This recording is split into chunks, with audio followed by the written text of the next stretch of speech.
right, I think I fixed it. Is this it? We're up now. I made a mistake and I fixed it. All right, you got your. If you look at the movies behind you, they're like. I know. we'll figure out the lighting in here eventually. Maybe get a ring. Maybe get like a diffuser, put it up above us or something. Mm-hmm. Somehow. Okay, so we already talked. You want me to do the intro? Yeah. You don't want to do it? You can do it. I can do it. All right. Welcome to Themes to be Seen. Oh, hi. My name is Matt Klaus. I'm Tara Kostick. And she is still fighting with that chair. You really need a new one. This is episode 3. Hi, Nick. Of our season 2 of our second season. Mm-hmm. Where we continue with our analysis of It Follows. And we have a brand new Scene Again segment this week. And a new Themes to be Heard segment. Yep. And we got a little haul. It looks like we got a little haul that you want. Did you bring that in here? We have a book haul because we went to a new place today. We went... Did you forget already? No, I was trying to... It was just hours ago. No, I was trying to think of a pun way to work book haul. It wasn't going to work. I was thinking it wasn't going to happen. So... It's been open for a while, but we finally went to Midland Street Books. Yeah. And we got some books. Well, mostly books. Oh, yeah. Yeah. You have your cassette. It was just so funny because he was like, All right, here, we'll go through them. We'll do that. We'll do that now before we do anything else. Okay. So, our haul from Midland Street Books, right here in beautiful Bay City, Michigan. Mm-hmm. If you're watching from anywhere else in the world, Bay City, Michigan is relatively small. It's separated in the middle by a river, and it's actually kind of a nice, quiet little place to live. All right. Yeah. So, first, I bought a full cassette collection audiobook of Stephen King's Bag of Bones. Which is more of it's not as much a horror as it is like a dramatic murder mystery kind of thing. I'm not familiar. They did a TV special of this too. Oh. Who was in it? I don't remember. I remember it being on and I remember it being huge and I remember watching it. I don't remember who was in it. I don't think there was very many like big name people in it. Yeah. Yeah. Well, it's too bad I totaled my previous car because I used to have a and here is cassette Dyson. Tape player. Dyson saying hello. There he is. So we had an eventful week with Dyson. His birthday was last Monday, and he decided to get into the trash. And he ate some dark chocolate cake. So we spent all week worried. Or we spent the first 2 days of the week worried that he was... We called the emergency vet. And I still didn't sleep at all that night because every time he moved while he was sleeping, I was like, is he having a seizure? And then I called his actual vet in the morning, and of course they were all booked up. And I think if it really had been an emergency, they would have tried to find a way to get him in. But she was like, because of his size and the amount of chocolate he ate, he should be fine. We'll just...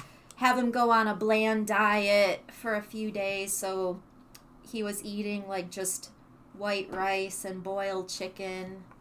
He didn't get sick at all, which is, it's good, but very strange too. But yeah, so we got lucky. It was a worrisome week. Yeah. Yeah. Mm-hmm. So, you're next. Oh, I forgot that you got this. Yeah. I guess someone had ordered it a month ago on their website and just never came and picked it up, so it was just sitting. Oh, we gotta say what it is for the people who can't see in case they're listening to audio. Okay. It's a copy of it's a softcover copy of Kurt Vonnegut's Slaughterhouse 5, which is possibly one of the greatest literary pieces of art ever made. I adore this book so much. I can't wait to read it again. It's been so long. Okay, go ahead. Okay. he had a separate Stephen King section, so... Oh, no, that was in this was on the dollar He had a rack of $1 things. Yeah, so this is Night Shift by Stephen King. It's a collection of shorts. I'll just put that there. I thought this looked kind of cool. It's called Colors of Death by Sharon Wagner. It's obviously very old, but it looks like a quick read, and I've never heard of it, and I always like to give obscure literature a chance. It's from 1974. So, yeah, I'm interested to read that. One of the gems that we came across in that dollar rack. Because we were looking at this dollar rack, like he has the $1 books sitting outside of the store, and we're just kind of flipping through them, and we find literally an original copy, original pressing copy of Scary Stories to Tell in the Dark, and I couldn't believe it. It has like the date it was printed and everything, and it's. Yeah, I have a hard cover copy of all of them put together, but this was still a really cool find because, let's see, when did this come out? 1981. It's a 1981 copy of Scary Stories. It's really cool. It's just a cool thing to find, you know? And then finally, I don't know if we had previously mentioned this, but I finally found a copy of Christine by Stephen King. I love the movie, so I'm I adore the movie. Excited to read the book at last. Yeah, I really hope that you read it and then I'll read it because I want to see the differences. I know that there are some differences, and I know that John Carpenter and Stephen King had their differences, but I feel like independently of each other, they're both great pieces of art. And then we got a couple movies, couple cool Criterion. They're both Criterions. Yeah. So currently there's that 50% off Criterion sale, and I love this movie. I finally picked up a copy of Eyes Without a Face. If you're familiar with the Billy Idol song, yes, it is inspired by this movie. Oh, I can put that right in the episode. No. Yeah, it's a French horror movie from 1960. It's messed up. It's beautiful and horrific all in one. I forget how her face gets messed up, but he's trying to replace it. She was like in a car accident. And then he's just killing young ladies and trying to take their face and put it on her. So she lost her looks, but not her soul. And her dad basically doesn't have a soul, and it's kind of like a study of that. How she might look like a monster, but she still has her soul and her morals intact. And then also, in honor of our Scene Again segment this week, the timing of things has been crazy because really weird. We decided to do The Outsiders this week, and it turns out The Outsiders was trending already this week because it was finally released on like 4K. So like Turner Classic Movies had Francis Ford Coppola on Friday night, and they showed the complete novel, which is the complete version of total The cut. Outsiders. Without any edits. Every scene that he actually finished was in the film. And I actually, after watching our copy of the theatrical copy we have, it's better. But moreover, it's written by author S.E. Hinton, who also wrote Rumblefish. So we got the Criterion of Rumblefish, which is a film I've never seen. Me either, and I've always heard about it because it stars Matt Dillon. Yeah, so this was also a story by S.E. Hinton, and this was the follow-up to The Outsiders, and it also has Matt Dillon and Diane Lane in it. Mickey Rourke is in this. Oh. Yeah, early Mickey Rourke. Yeah. But I have always heard Matt Dillon's performance in this is like one of the best like young performances ever on film. Well, we'll also talk later about Matt Dillon's performance in The Outsiders, which is Yeah. amazing also. Yeah, so I'm very much looking forward to finally watching that, and very excited to finally own Eyes Without a Face. Yeah, we've talked about Eyes Without a Face for years, and we've talked about it to friends and family members, and then it just... Yeah. And then now we finally have it. So, awesome. All right, so what should we start with tonight? I think we should start off seeing as though we had a segue. The Outsiders. With The Outsiders. Directed by legendary, top 5 of all time, Francis Ford Coppola. Who, it was actually really cool to see him on Turner Classic Movies, actually talking about making this movie. Yeah. And that night, too, they were showing some of his other movies, and I finally saw another older movie of his called The Rain People. And that was, like, the first time he worked with James Caan and Robert Duvall, who, of course, would later go on to be in the Godfather movies. But that was quite an interesting road trip kind of movie. But what? Louder. Just a little bit louder. Louder? Just a little bit louder. I can't be loud. Why? What are you looking at? Where? You see where that Oh. we need to keep we need to keep that at least yellow or red. Oh, jeez. Yeah. Anyway, Francis Ford Coppola went on to direct The Godfather. He went on to direct... Why am I blanking? I just looked at the list too. Dracula. What? Dracula. Oh, he did the Bram Stoker's Dracula. Yeah. Yeah, that's right. With Gary Oldman. I'm sorry, everybody. I have a tendency to get headaches, and I just started to get this really weird headache right before we went on. Yeah. So I'm gonna work my way through it. I promise. Yeah. But Francis Ford Coppola's Dracula with Gary Oldman and Keanu Reeves. While some people have a problem with it, it's a great film if you look at it as a theater play. Which maybe stay tuned someday for something. And then Francis Ford Coppola, he also did Apocalypse Now, I believe. No. Who did that? That was Kubrick. That was Full Metal Jacket. Did Coppola do Apocalypse Now? I'm fairly certain. Look up the old IMDb Tribune. Sorry, if you got listeners of the podcast, people watching currently, if you hear a weird noise, that's Dyson licking his paw. Hey. Thank you. Is he still down there? Yeah, he's right under my butt. Yes, Apocalypse Okay. Now. Apocalypse Now. Apocalypse Now. Which this film is obviously, The Outsiders, is obviously a purposeful...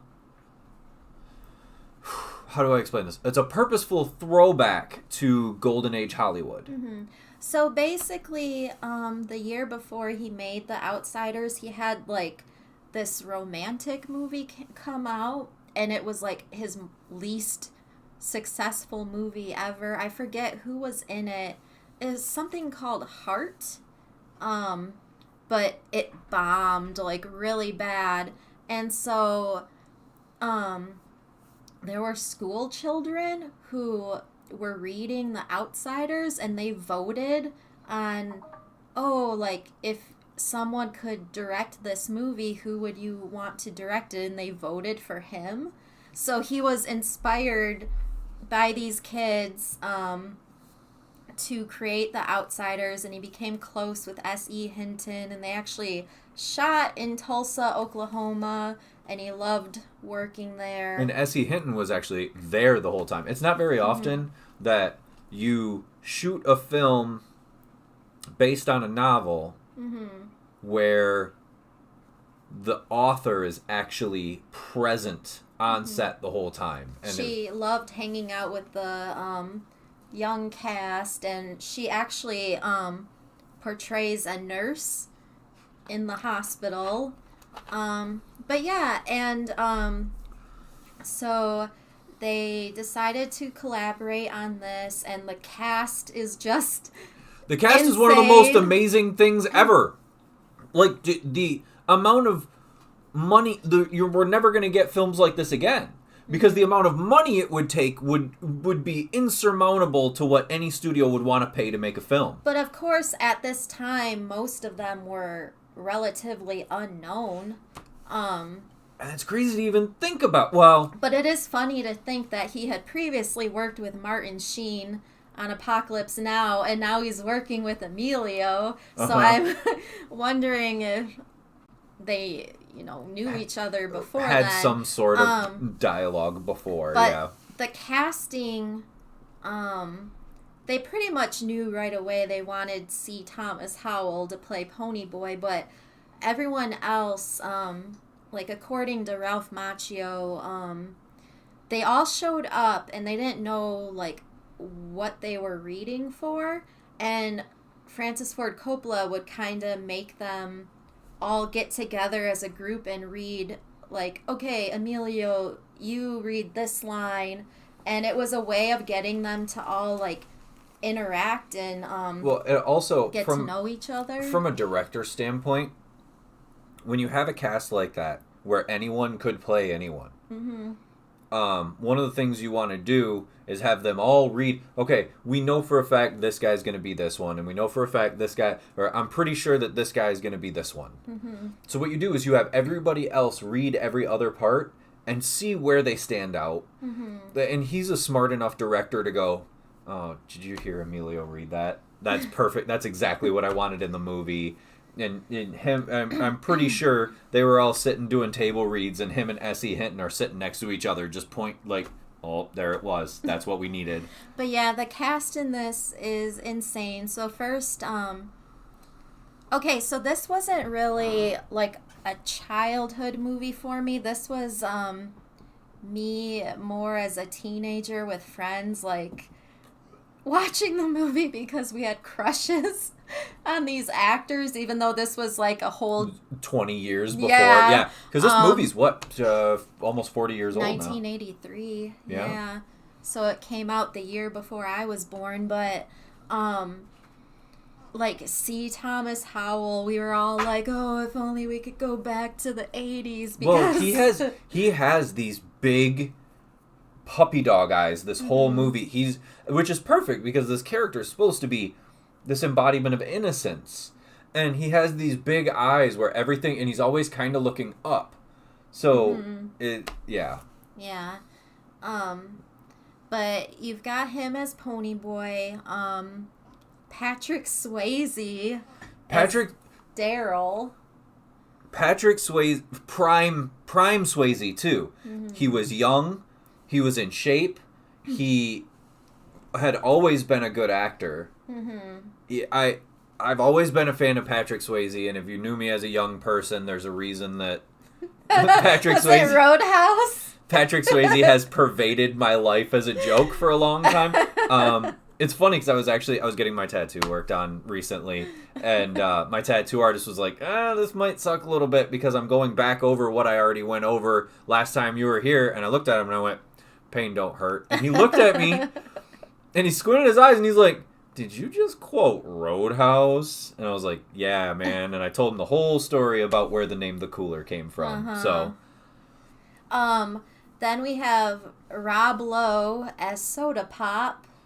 Again, looks fantastic in this movie. He's young. He's got this dark hair. He's acting. He's actually acting. He's not just Rob. He's not just doing the Rob Lowe thing where I'm here and I look good. So what's the point of trying? Or like Rob Lowe's career these days is he'll just like show up on a comedy show, like he plays third himself. Or fourth season. Right. Well, he also has this habit of I got something in my eye, playing himself in like self-referential roles and meta roles just for the sake that he can just play himself now because he's such a like a pop culture like reference. Yeah. Diane Lane is Cherry. Cherry Valance. Matt Dillon Dallas. Emilio Estevez is 2-bit. 2-bit, which actually I was writing it incorrectly. When I was writing it in my notes, I'm writing it as words. Uh-huh. And then I looked at it in the literal text, and it's actually the number 2-bit. Mm-hmm. I did not remember that. And I remember reading this book. Like, I had told her about something that had stuck with me from the book forever, and And then Tom Cruise is Steve Randall. Very early Tom Cruise. Who's great in this. He actually, again, Tom Cruise is actually acting in this movie. He's actually doing a character. Mm-hmm. He's not just playing Tom Cruise in another movie. Yeah. And then, of course, Ralph Macchio is Johnny.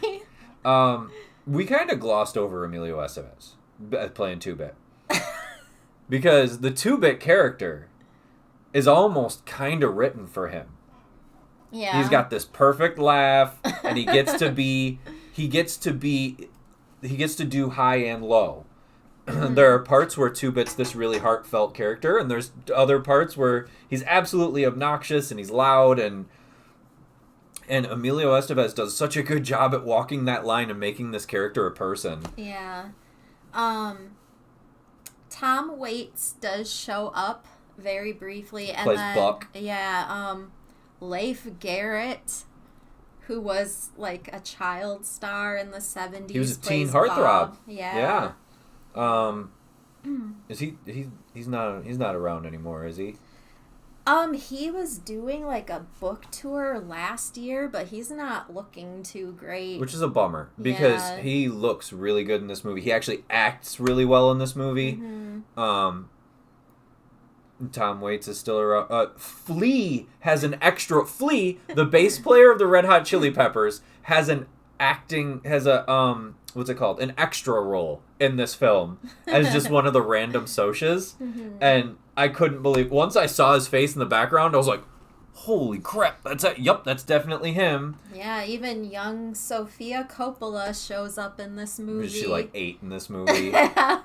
That's a sad story. Oh, man. Who else? I feel like Essie Hinton shows up as a nurse. I think there are very few roles in this film that are not played by huge names. Because even like Tom Waits being in this movie for 2 seconds, I was like, holy shit, he looks great. Yeah, he was really young in this. And then, of course, the theme song is performed by Stevie Wonder. The music is something we wanted to touch upon because we were watching the complete novel version on TCM Friday night, and the music is very different. They took out the original score and they added this like surf music to it. The novel edition is the original score is the problem. Mm-hmm. And Francis Ford Coppola had, when they showed him the final edited cut of the film, was like, this is kind of over the top. It's a little too much. Mm-hmm. I kind of want... He even said, I kind of wanted to shoot this film as an homage to late 60s or early 60s, late 50s Hollywood, like the beautiful like golden age Hollywood films, and I wanted one of those scores. And you listen to the score for the complete novel edition, and it's a lot. It's like this surf music, but it's so like energetic, and the rumble scene. Wait, it's what? Energetic? No, the other thing. What? I don't know. It's energetic. But so like some scenes you're like, okay, yeah, whatever. But then for the rumble where they're leaving and then they're waiting for the socius, and there's just it should be a tense moment, but there's just like... It sounds like, what's the name of that song? Tidal Wave Tsunami? Yeah. Yeah, and it kept completely taking me out of the movie and throwing off the tone. Well, and then in a minute we'll get to this scene where they even them walking out of the house to the spot where the rumble's going to happen. Yeah. In the original novel version, it's like this. It's almost like the blasters are playing the score. It's just like damn. But then you watch the theatrical cut. And it is they literally inserted crickets, so that you have that, like, they're celebrating, but you're like, I don't want anybody to get hurt. Yeah. And it makes way more sense. Yeah. As much as I like, and we were talking about this right before we got on camera, if we could have the complete novel edition with the theatrical score, it would be the perfect movie. Yeah, because the complete novel version, there's also like 3 or 4 Elvis songs. It's just, I don't know, it kept taking me out of it, but it is shot like a classic Hollywood movie because the credits are all like at the beginning and the movie. And the credits roll over a matte painting. Yeah, because you came in and you were like, why are we watching the end of the movie? I was like, dude, did we and watch I was this? Like, no, this is how it starts. Yeah, and it hadn't even dawned on me because it was one of those things where it was, you watch those old Hollywood films and there's this pretty duochromatic matte painting and then the credits roll up and they're obviously like drawn font credits. And it hadn't even dawned on me until I looked at them and I was like, oh, this is supposed to look like old MGM films. Yeah, because those old movies, when they ended, that was the end. You didn't have like rolling credits or anything. They were all at the very beginning of the movie with like this epic score and stuff. And this score swells like in the beginning, and then there's one other scene later that I'll really bring up, but the score really ramps up in this very old style orchestral way, and I love it. But yeah, it's a great movie. It's a hard movie to watch. Sometimes I always get emotional watching it. Yeah. Especially because, I mean, you have these young actors, and they are young, but they're giving these heart-wrenching performances. Yeah.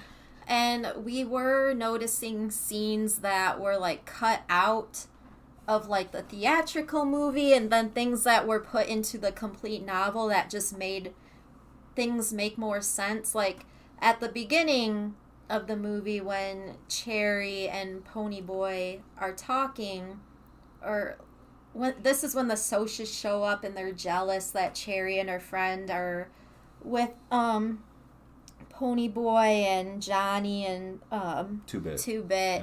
And she tells him, if I see you at school and I don't say hi, don't take it personally. And then in the complete novel, the ending, there's actually a scene at the school where they see each other and she doesn't really acknowledge him. There's kind of like a half smile between the two of them. Yeah. And then she turns around and he just kind of nods and goes about it. It comes around, and then that same scene, a teacher comes out and tells him that he's basically failing, but the teacher understands because everything he's going through.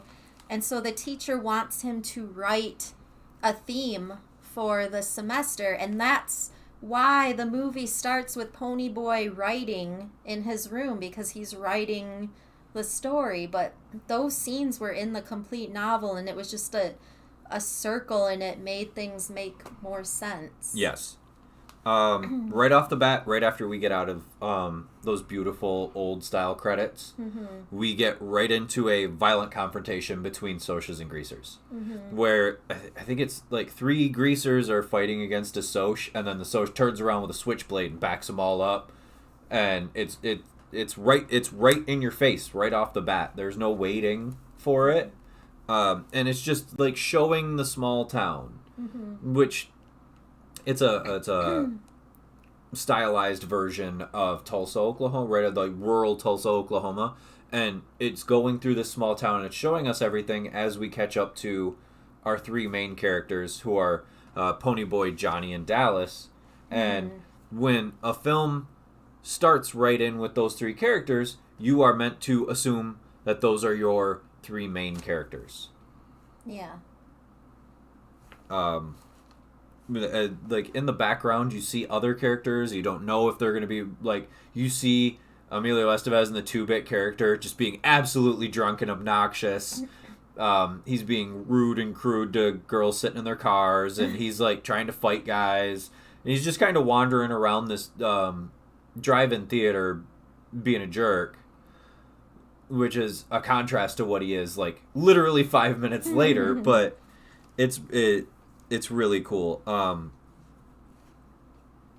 That's when we get Bob and Cherry fighting in the car, right? Because basically he's been making advancements on her that she does not want, and he's drunk and he's not totally understanding. And then we do see that Johnny has a scar on his cheek, and it's because he had been beaten up by a soch that had rings, and we see that Bob was wearing two the guy large with the rings. So Cherry actually comes back, and at old drive-in theaters, like, there was the spot where you would park all your cars, and then there are seats back by the projection, and she sits in those, and she sits right in front of our 3 main characters, and this is where we see Dallas just being Dallas. Like, he's not a good guy. Dallas is... Well, he's very troubled. He's been to jail already. He was already involved in, like, a murder. He doesn't understand that things can be good. Like, he always expects bad things to happen. He doesn't handle bad news well at all. And which we see multiple times in the film. Just a little bit of bad news. Yeah, he hasn't had, the greatest things happen to him in life, so he doesn't handle his emotions well or anything. He's just on the edge all the time, and he scares a lot of the other characters, just because of how reckless he is. Well, not only is he reckless, he's aggressive. Like, it's one of those things where, like, when you don't realize how fast someone can become confrontational, it can take you off guard, and we see the character use that to his advantage multiple times in the movie, where he gets aggressive fast, and you watch other characters like back off what they were saying. It's kind of interesting. But then the only person who really stands up to him initially is Johnny, when Johnny's telling him to back off of Cherry, and then Dallas is getting confrontational with him, and Johnny's nervous, but Johnny kind of stands his ground there, and I feel like this young Ralph Macchio is perfect for the Johnny character, because physically he's tiny. Yeah, I mean, I'm pretty sure he was in his 20s already when they filmed this, but he looks... he always had that baby face. Well, he also has a very slight frame. Yeah. He's not... I mean, even now as an adult, I mean, he's muscular now, but when he was young, he was skinny, and he was small. He didn't have very wide shoulders. Yeah. And the scene of him, like, standing up to Dallas, and he's scared, but he's standing his ground on, leave her alone.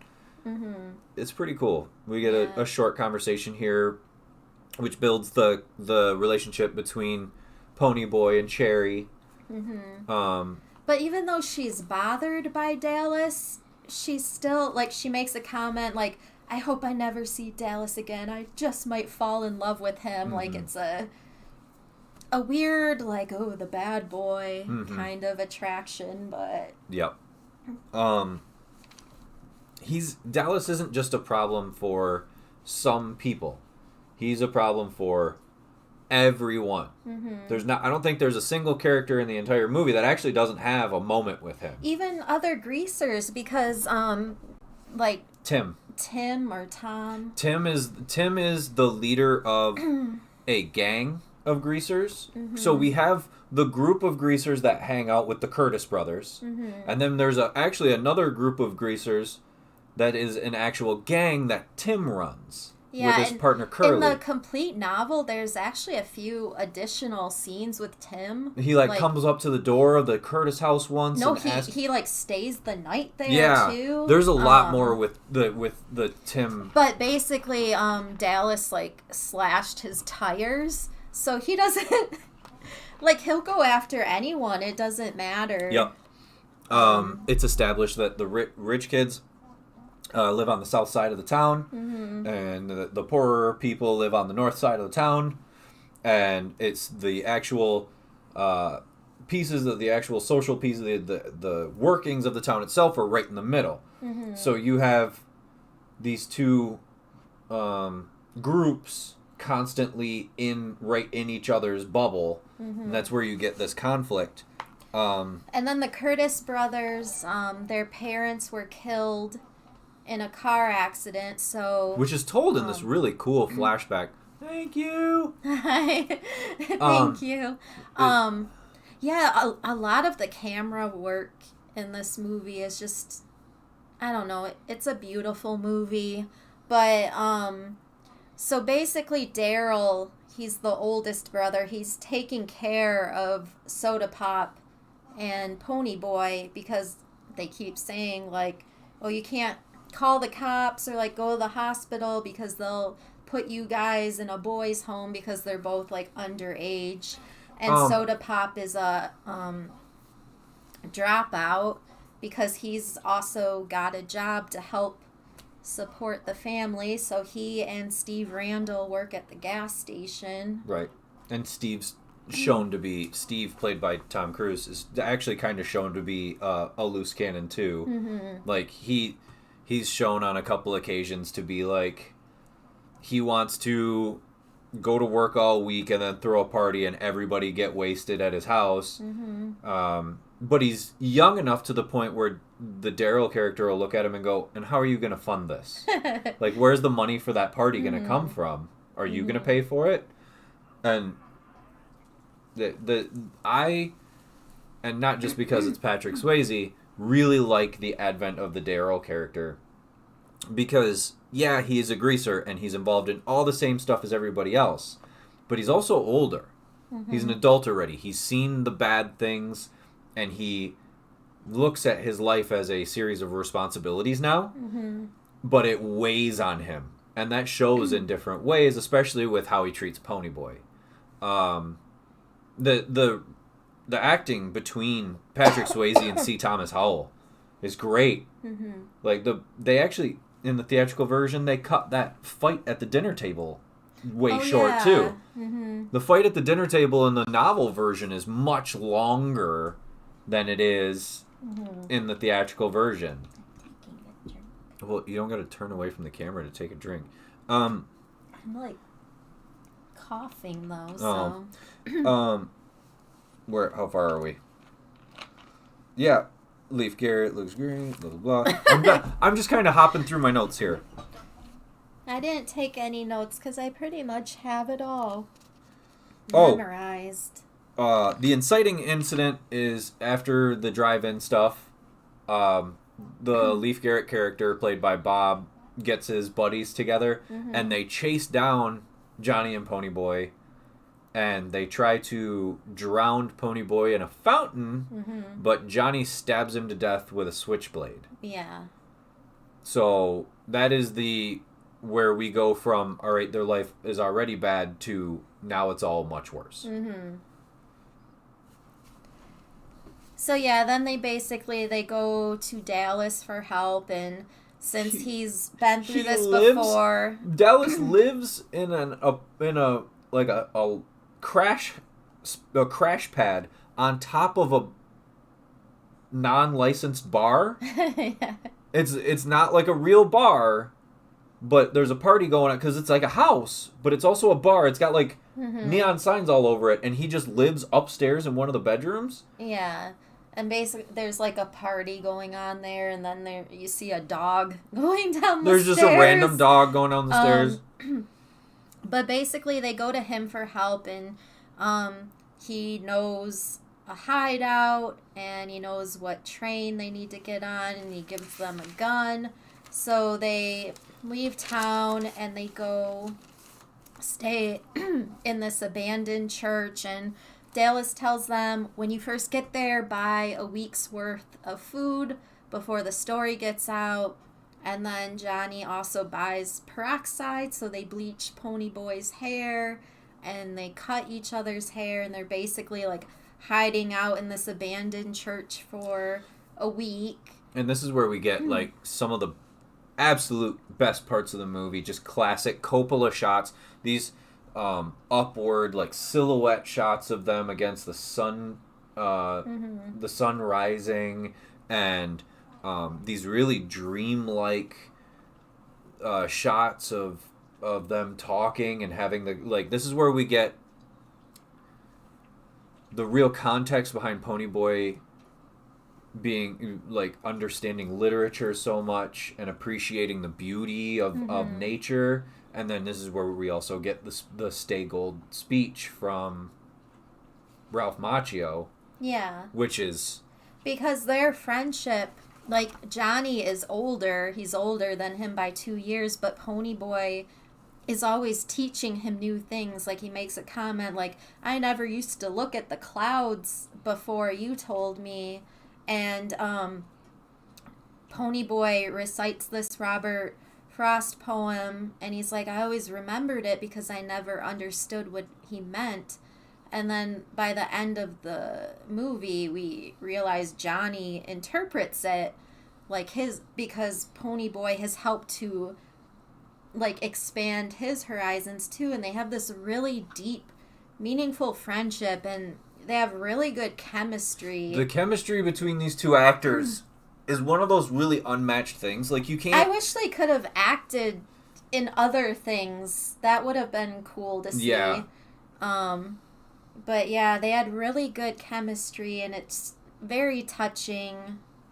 And I'm trying not to get emotional. I actually right am now. too, thinking about it, because it's so good. Like, and you can chalk it up to them being friends in real life. You can chalk it up to Francis Ford Coppola being such a good director. But I feel like there's so many pieces of this movie that just came together perfectly. Which, by the way, when they're cutting each other's hair, they do it with the switchblade, and them just giving each other shit while they're cutting each other's is a really fun thing to watch. Where am I? Okay, so this is where So then they're basically there for a week, and in the church it really emphasizes that they're both kids, because they're like, we say that Ponyboy is 14 and Johnny is 16, but it shows that Ponyboy's really, because they're sleeping in an abandoned church, and they show this cute little raccoon just kind of looking, because it shows them just kind of tossing their food around and stuff. There's a raccoon trying to get in their food, and he wakes up and says, Johnny, there's a monster outside. Because it's like scratching at the windows and stuff like that. And they're still babies. Yeah. And this is also where we get the advent of the Gone with the Wind, the copy of Gone with the Wind.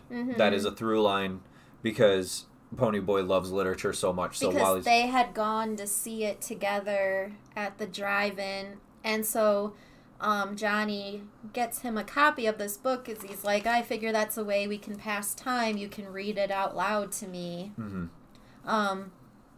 So basically, like, the week passes by, and then Dallas finds them, and he takes them out to get food, and basically the conflict here happens when there's a conversation between Johnny and Dallas, and he says, like, look, the right thing to do here would be to, I don't have a problem turning myself in, because they say Cherry will testify on my behalf. So yeah, I might do a little time, but it was self-defense. Everybody knows it's self-defense in town, so I can go back. And also, he doesn't want Ponyboy to be involved, and for his brothers to continue worrying about him, because Soda Pop also wrote him a letter asking them to come back and turn themselves in. Yeah. So yeah, Johnny's like, I'll give your gun back to you so no one knows, like, no one can trace you back to this. Right. And Dallas throws a fit. Yeah. Like, it's almost like a spoiled little child fit. Because he's like, I don't want you to become mean in jail like I did. He says, even if you spend just a few months in jail, it's going to completely change you as a person, and I don't want to see that happen to you. So there are these moments where you see how much he cares about them, because Johnny's like, have my parents asked about me? And he's like, no, but we're worried about you. Mm-hmm. Like, we're the ones that care about you. And so he's driving them back, and this is where we see that the church is on fire, possibly from one of Johnny's cigarettes. Well, one of the things about this movie is that it takes place sometime in the mid-50s, the ambiguous mid-50s, and everybody was smoking. They show everybody smokes in this. Like, and not just like cigarettes like we think of. It's basically tobacco just rolled up in loose paper. Because there's a scene where Ponyboy is reading to him, and Johnny is falling asleep, and he has a lit cigarette, and it just drops down, and Ponyboy is like, watch your smokes. Yeah. Which actually, the fire might have come from right before they leave. You see Dallas asks specifically Johnny for a cancer stick, and then he takes 2 hits of it, and as they're walking out, he just kind of flicks it, which could be the inciting incident for the fire, because and Coppola is needy like that. Like, I can see Francis Ford Coppola sitting there and saying, well, in the book, it's kind of left up to interpretation, but I don't do that. I need something small. I just need something small in there, so there's a seed of where this fire might have come from, because it didn't come from anywhere. It didn't come from nowhere, you know? And I can just see him needing to be able to put a reason for this fire. And it's huge. And there are school kids there who were on a field trip looking at this old abandoned church. And they're stuck in there now. Yeah. So there's a teacher. There's 2 teachers outside. And they're like, some of the kids are missing. And then Ponyboy, without hesitation, gets out of the car, and Johnny and Dallas are yelling at him to come back, because this could draw more attention to them too. And then, of course, Johnny runs after Ponyboy to help him, and Dallas is screaming at him about how dumb they are from the car. Yeah. These kids don't care about you. I think the line that really sticks with me is, these kids don't care about you. And it's just such a powerful line. So then those 2 are in the church helping the kids get out, and then Dallas is like, oh God. So he goes and he starts There's a fly! I know. He starts helping to carry kids out as well. Which, okay, there's 2 things about this scene in the church that I really want to point out. One, they really hit C. Thomas Howell with a burning stick at some point. Because you watch you can tell that they're like, all right, the stick's going to fall and it's going to hit you and you need to fall over. But it's a real burning stick that just swings down and hits him, and he goes, ow! And you see him look at it like, oh! And then there's another scene where Ralph Macchio goes to pick up this little girl actress, and she bites the shit out of him. I thought she bites Ponyboy. Oh, is it? Yeah. Because he's like, ow! What? And then Dallas is pulling Ponyboy out, and his arm is on fire, and then Johnny is stuck in the building, and Dallas is helping to... Oh, well, Dallas actually jumps into the church to try to get Johnny out. Yeah, but he's first... he puts out Ponyboy's yeah, arm. and he's like, you stupid kid, and stuff like that. And then you hear Johnny screaming because a board, fell down on him. And... the church actually falls down on Dallas and Johnny. Yeah. And so... Yeah, they go to the hospital. He wakes up. In the ambulance, he wakes up, and the male teacher is in the thing with him, and he goes, "What are you guys? Some kind of, are you heroes? Some kind of superheroes?" And he goes, "No, man, we're greasers." And the teacher's like, "No, seriously, cut it out." And he's like, "No, really, you'll see once we get to the hospital. Once we get back to town." Yeah. So they get back, and Johnny is pretty much paralyzed from the waist down, and he has really bad burns. He can't talk for very long. Yeah, he's lying face first down when they first go to see him. And he has like a head support, or an old style head support. It's basically just like a cloth wrap supporting the weight of his head, and then he's looking down at the rest of the table. I don't know how Ralph Macchio did it, but there are consistently tears falling out of his eyes the whole time. Yeah. It's hard to talk about. He has burns like all over his throat. And they don't show his back. Yeah, no. Which, thank God. You kind of see his arms a little bit, but... Pony Boy is just covered in soot. Like, the makeup they did on C. Thomas Howell, because the first time you see him, he's sitting on this bench next to the male teacher, and he's got a cigarette in his mouth, but he's completely blackened, and he's just like, it almost reminds me of the smoking guy in the waiting room in Beetlejuice. How he's just like black, but he's still smoking. It's so funny too, because another great movie with C. Thomas Howell, if you've never seen it, is The Hitcher, and I think there's kind of a similar shot in that as well. But so they're basically, he's in the waiting room. Is he still with the teacher? Yeah.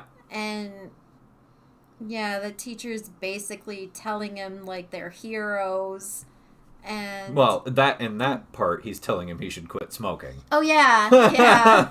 He's like, you're kind of young to smoke as much as you do. And then Soda Pop and Daryl show up, and it's after they go see Johnny, Dallas and because Dallas is also in another room.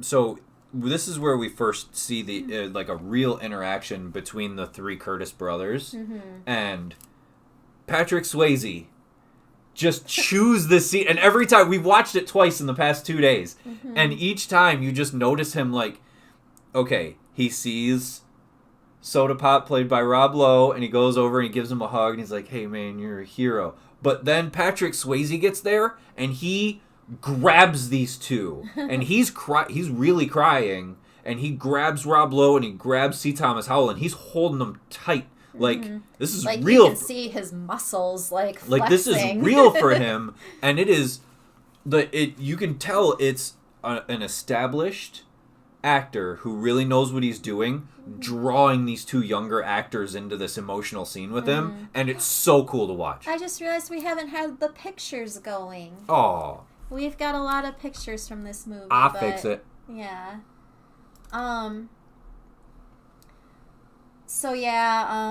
Johnny is basically just in a lot of pain. And there is a scene that was in the complete novel that I don't believe was in the theatrical cut, when Johnny's mom shows up to the hospital and she's like, I want to see him. And basically Emilio Estevez is like yelling at her. He's like, you never cared about him. We're the ones that care about him. Like, it's, I think, the only like really emotional scene that he has, but it wasn't in the theatrical version. It is. I don't remember it. It happens when they see the nurse comes in, played by Essie Hinton, and she says, your mom's here to talk to you. And he goes, I don't want to talk to her. Oh, yeah. Okay. And that is where the nurse comes out, and you hear the mom yelling, what do you mean I can't go see him, blah, blah, blah. And he joins this, that's where Two-Bit joins the nurse in telling her to go away. And he's like, you're always drunk. I bet you're drunk right now. He doesn't want to see you. Why do you even care anyway? Like, he really, he lays into her. So that was in the theatrical cut? Okay. So yeah, then, oh, there's that dreamlike picture. Oh, yeah. I like that Tom Cruise, because it's like, it's before he got his teeth fixed so perfectly, and he's kind of muscular, but he's not like roided out like he is now. Like, it's a bummer. All right, we're not going to go into that, though. Where were we? Okay. So, 2-Bit tells the mom to go away. And then this is where we wake up with Ponyboy the next morning in the house, and he's kind of making breakfast. Mm-hmm. And this is where we get, like, awesome work by Tom Cruise and Emilio Estevez coming in. Before that, he wakes up, and in the complete novel, he wakes up and Tim is there on the couch. And that's like, what it was. He's like, oh, yeah, like, thanks for letting me crash, man. Yeah, thanks for letting me crash. And then Ponyboy's like, do you want something to drink? Do you want breakfast? And he just kind of gets up and leaves. He says, no, tell your brother I said thanks. Yeah. And he just leaves. That's another thing we forgot is in the church, in the complete novel edition, he kind of has a dream in the middle of the night while they're sleeping that he's looking up at different rooms of the church. Yeah. And he's seeing his brothers doing different things. Yeah. And that makes that whole church thing really emotional. Yeah. Which is why we wish we could get, like, an ultimate edition of this film. And then we get Steve and 2-Bit showing up to the house, and here's Tom Cruise and Emilio Estevez chewing this movie. I love it. They're loud. They pick him up. He's got eggs in a pan. Emilio Estevez picks him up, and you watch these eggs just fly all over the room. Tom Cruise sticks his hand into a chocolate cake and just starts, like, hand-eating chocolate cake. I wonder who made that chocolate cake. I guarantee you it was Daryl. I'm trying to imagine, like, just scene of him just Patrick Swayze nicely cake. Frosting this cake. Oh, it's so good. But and they basically have to go to work. Soda Pop's in the shower. Yeah, he comes out of the shower and because Steve hits him in the face with chocolate cake as soon as he opens the door. Yeah, and hey Daryl, have you seen my work shirt? This is probably my favorite part of the movie is where it's just them in this in their domestic environment in this house and how the dynamics work, and like it actually shows Daryl being conscientious towards how Ponyboy feels. Yeah, because he's like, oh, I shouldn't go to work today. I should stay here with you. And Ponyboy's like, no, I've spent a lot of time alone. And then 2-Bit is like, or no, was it Steve that's like, oh, 2-Bit will babysit him? No, he's like, I'll babysit him. Because he takes him down, puts him in a headlock. Yeah. And they're playing this, like, he's yelling, play uncle. He needs to find a job because he's the only one that doesn't have a job. The end of the scene is one of the funniest parts of the movie because Emilio Estevez takes the whole plate with the cake on it, and he's got a beer where there's a piece cut out of the cake. He puts a beer where the piece is cut out of the cake, and he sits down in front of the TV with just a giant chocolate cake and a Budweiser. Yeah. It's great. And then it shows them walking down the street, and they're trying to hitchhike because the brakes went out on his car. I feel like this is just Emilio Estevez vamping, too. Because he's telling jokes about greasers being greasy. He's telling jokes about girls. Yeah. I feel like this is... look, we have to explain that you guys that you guys are hitchhiking to get to this restaurant. Mm-hmm. Emilio, just kind of, see what you can do. And it's just Emilio Estevez, he goes, and it's nonstop. Mm-hmm. And I really think this is it really looks like him just being the character. I love it. And I just love the shot because they're facing the other way, and then you see the car with the Socs, and it just shows the car in the distance, and then the shot is on their feet, and their feet just turn it's like them, the other way. Yeah, it's like them from, like, their waistline down. Yeah. Just shots like that. Just, oh my gosh. There's a couple really cool, like, split diameter diopters. Yeah. And then, like, this is... he talks to the one Soc, Randy. Yeah. Who is over it. Mm-hmm. He's over it. This is all stupid. I don't see you as a greaser. Bob stepped over the line. He's basically like, why did you save those kids? I wouldn't have done it. And then Ponyboy's like, you might have. Right. You weren't there. In that situation that basically this guy lost his friend for a really stupid, nonsensical reason. Right. And the other guy lost his friend for something that was not. Yeah. Because Randy even references, your friend could die. Yeah. And it ends on an amicable note, even, to the point where... And the whole time they're having this really nice conversation, Emilio Estevez's 2-bit character is just roasting the shit out of the other Socs. Mm-hmm. He's just making fun of everything about him. Mm-hmm. But it ends with C. Thomas Howell's character saying, oh, what did Super Soc... Emilio Estevez says, what did Super Soc want? He goes, he's not a Soc. Mm-hmm. He's just a guy who wanted to talk. Yeah. I like that a lot. And then, it's really because 2-Bit doesn't try to argue with him or, make fun of him for saying that or anything. It's just okay, bye. See you guys later. See you at the Rumble. Yep, this is the first time we hear about the Rumble. I think it had been mentioned, very briefly in a different scene by Dallas that Tim had wanted this Rumble to happen. Because basically, I think we missed the part where Dallas is in the hospital and he's asking No, this is right now. Okay, he's asking how Johnny is and they're like... Do it for Johnny, man! Oh, yeah. And which is, this probably the second most famous line of the whole movie. Yeah. And it's just, Matt Dillon, God, he was so good. Oh, it's so good. They're in the hospital and they're talking to Dallas about the Rumble. Mm-hmm. And he's like, we'll whip him, but we got to do it for John. He's trying to give himself a reason. Yeah. Because he's more worked up about it than the people that are there talking to him. Mm-hmm.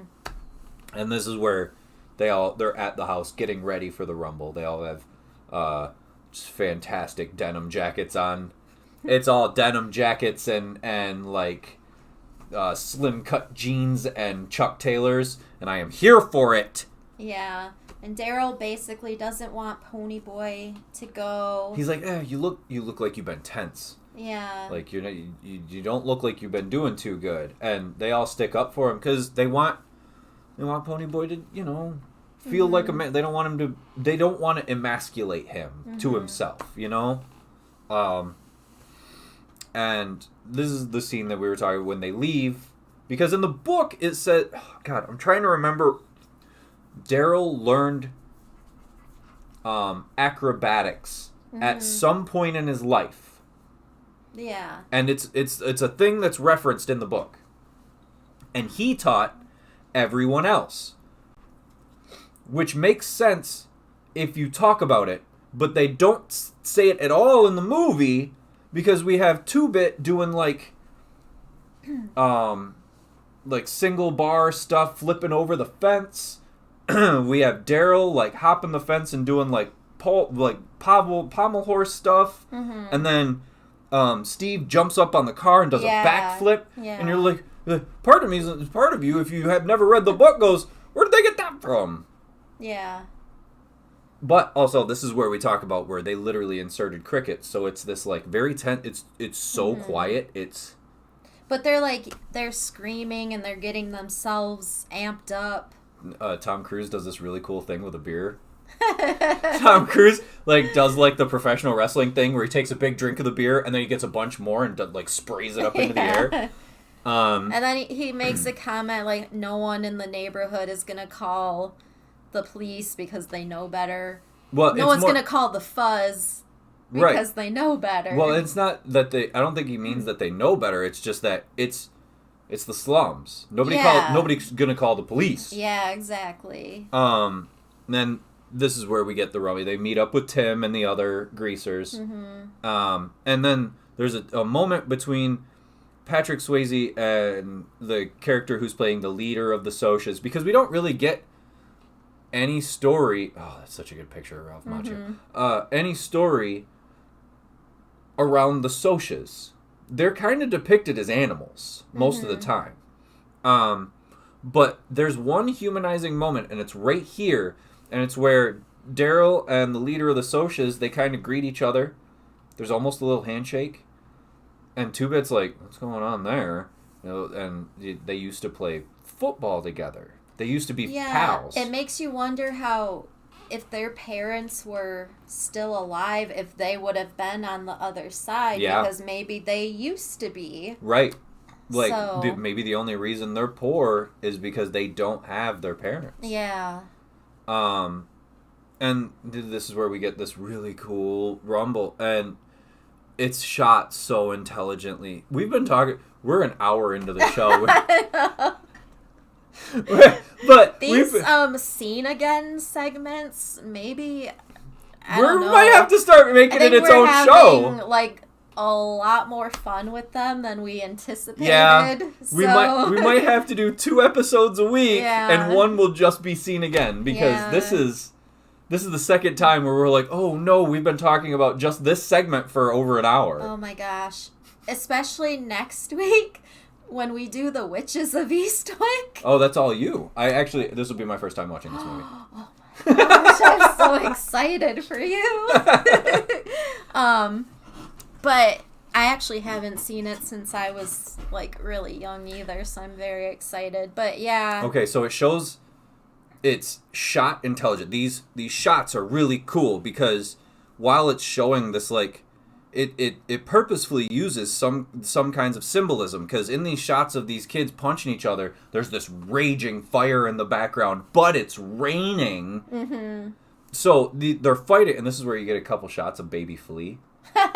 Just getting punched in the face. But, like, and especially, like, when you see, like, because the way the Rumble starts is Dallas is running in. Oh, yeah, he kind of shows up out of nowhere. He shows up out of last minute and goes, you guys aren't starting this without me. Yeah, like, he just and then the first thing, hospital. Yup, he's still putting his clothes on. Yeah. And then somebody punches Ponyboy in the face. Yeah, Ponyboy, poor Ponyboy. He gets beat up the whole on the Rumble. Ground the whole time. But he doesn't give up.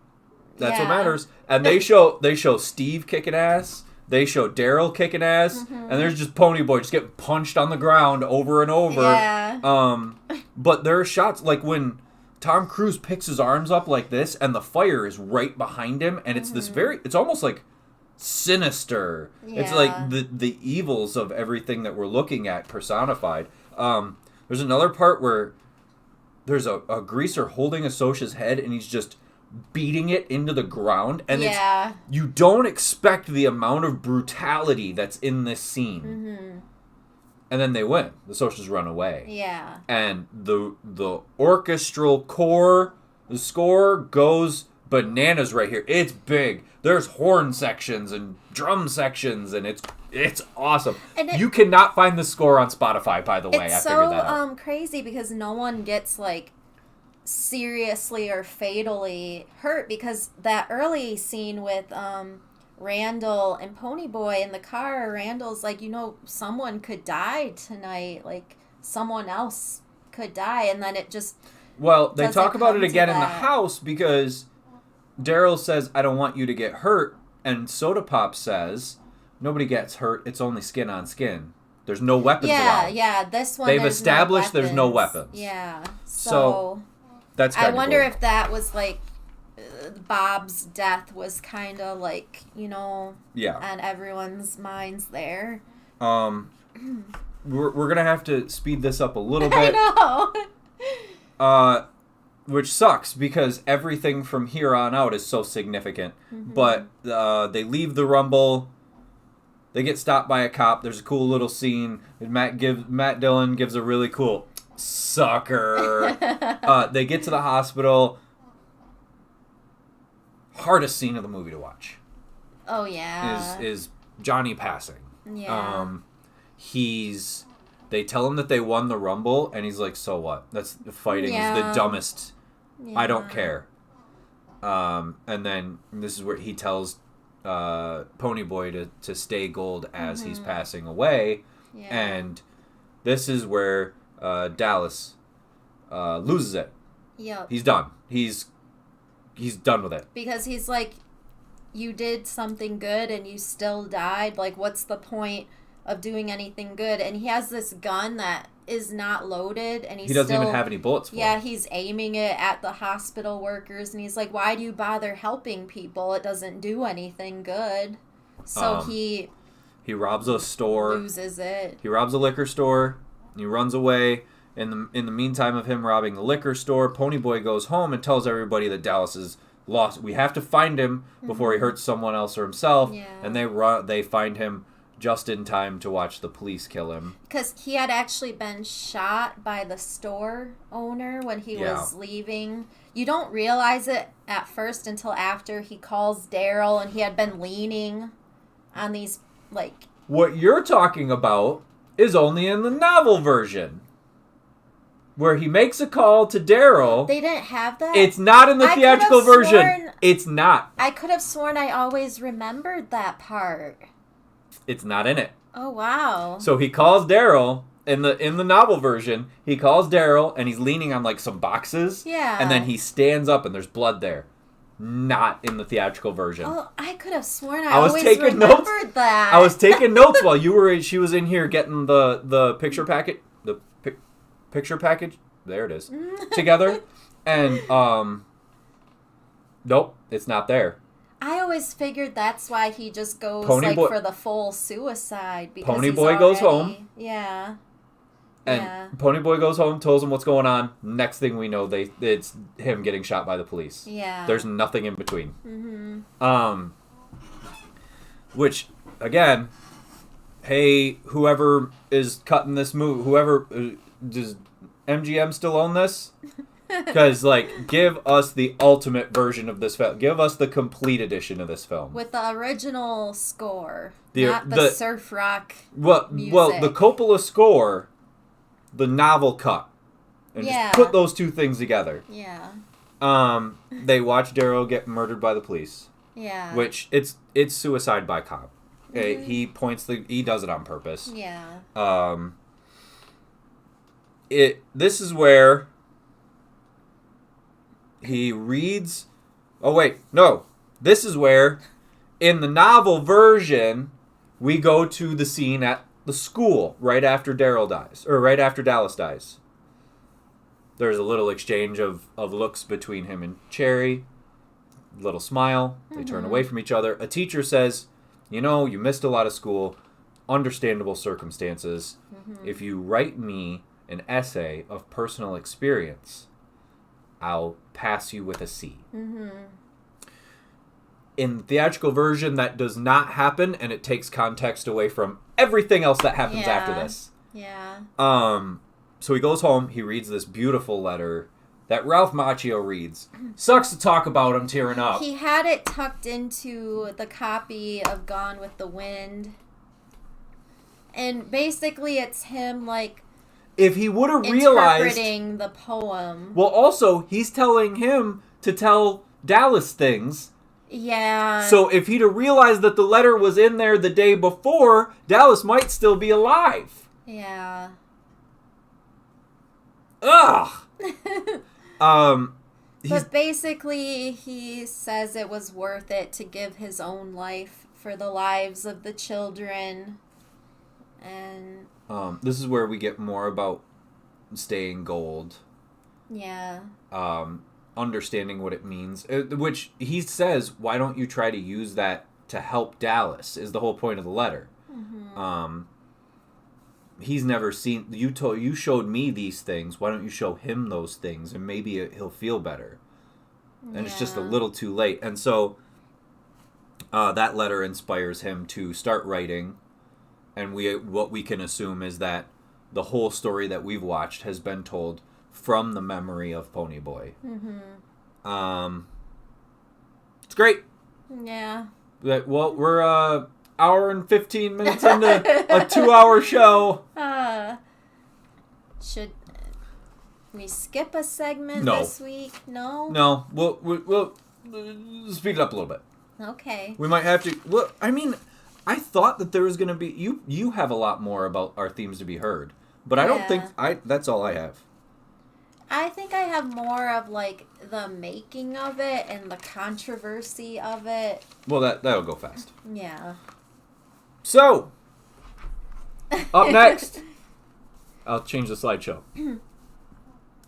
So, this week's Themes to Be Heard segment is devoted to Madonna's 1989 single and music video, Like a Prayer, a very controversial music video. I believe this was her 7th song to be on the Billboard Top 100, and it was number 1 for 3 weeks.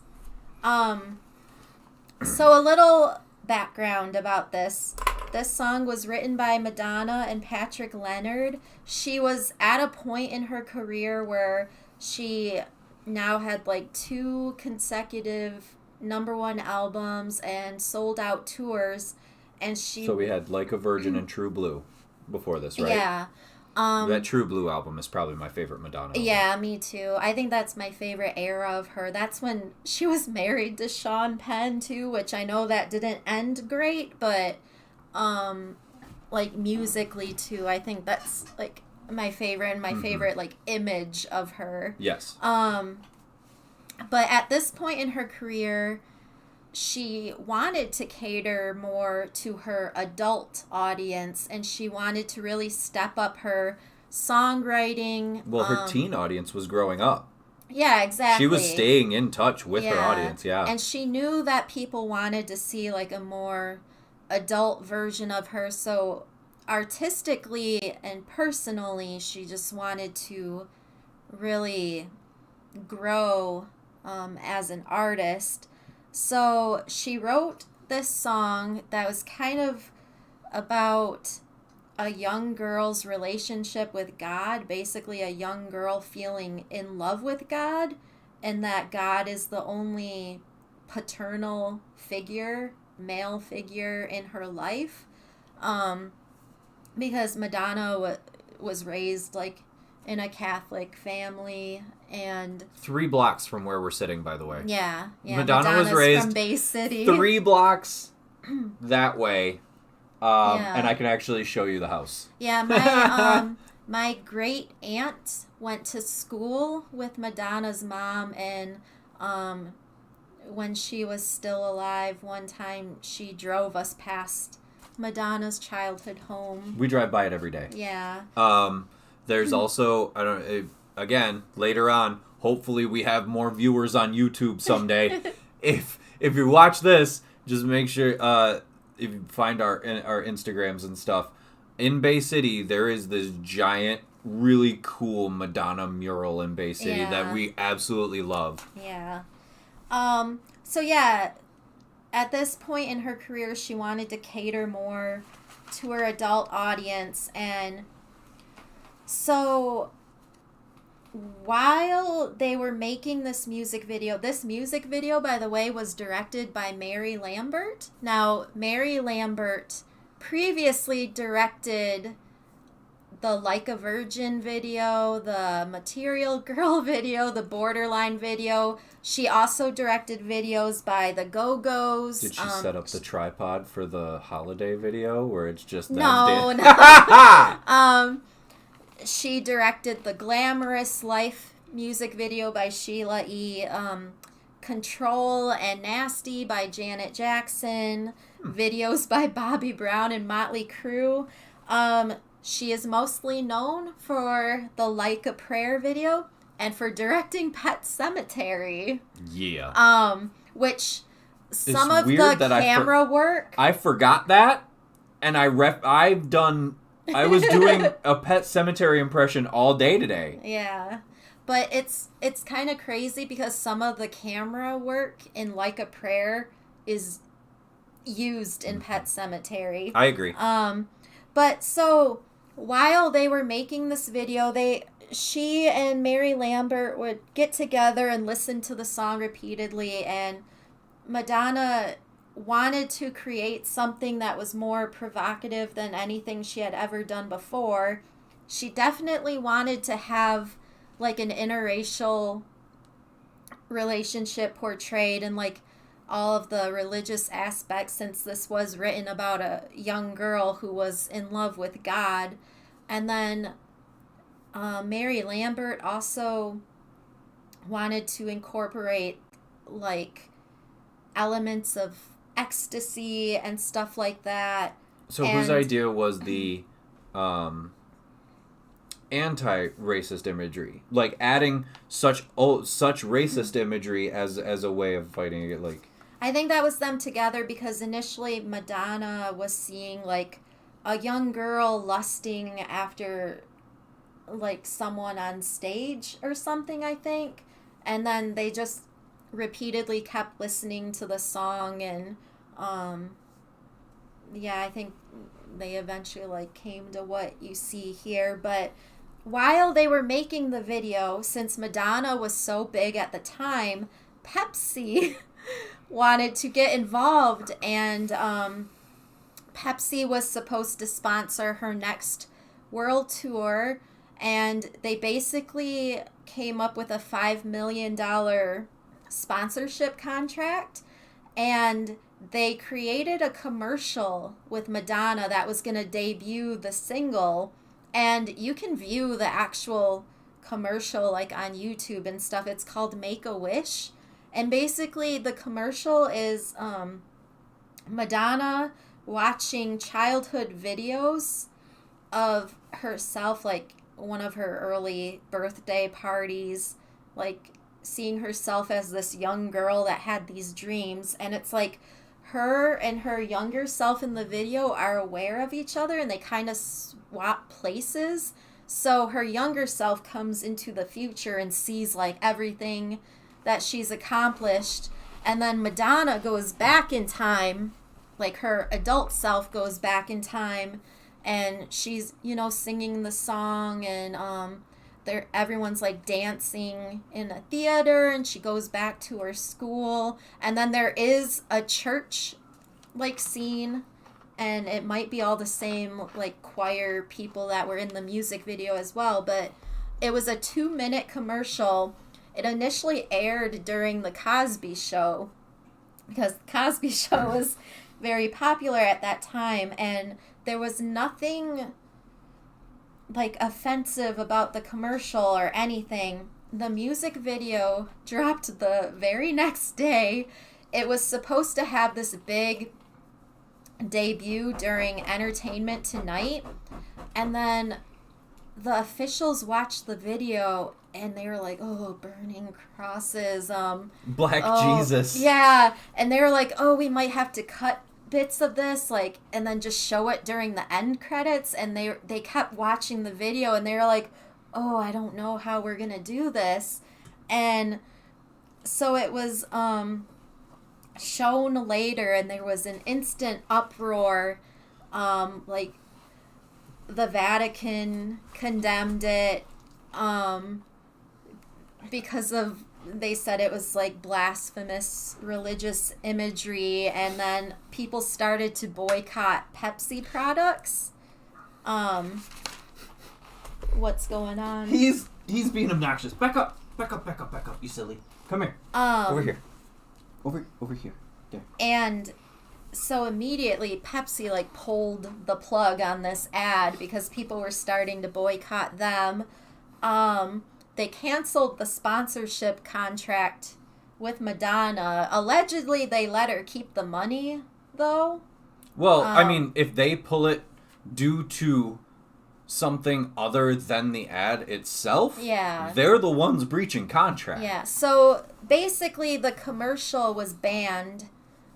You can view it now on, like, YouTube, or just Google it, and it'll be right there, but... yeah, this, I was like 4 years old when this came out, so I don't remember all of this, but I do remember loving this song when I was a kid, and I don't think I ever really understood what it was about, but it was a popular song for like a very long time. I grew up in a house where MTV was the new cool thing. Yeah. And I even had younger parents. Mm-hmm. So I had younger parents, and I had an aunt and uncle that lived in the house with me that were of the MTV generation. So yes, I was very aware of this video. I was very aware of actually this whole album. Mm-hmm. Yeah, I don't remember like specifics because I was very young, but I do remember this being a thing in the house. Like I remember that house. And I remember seeing this video on TV specifically when I was young. Yeah, so MTV initially would only play it like after hours. But then even growing up, I remember seeing it on like pop-up video. And I always liked the video and I never really understood it. Like, I never knew the controversy behind it until I was a little bit older.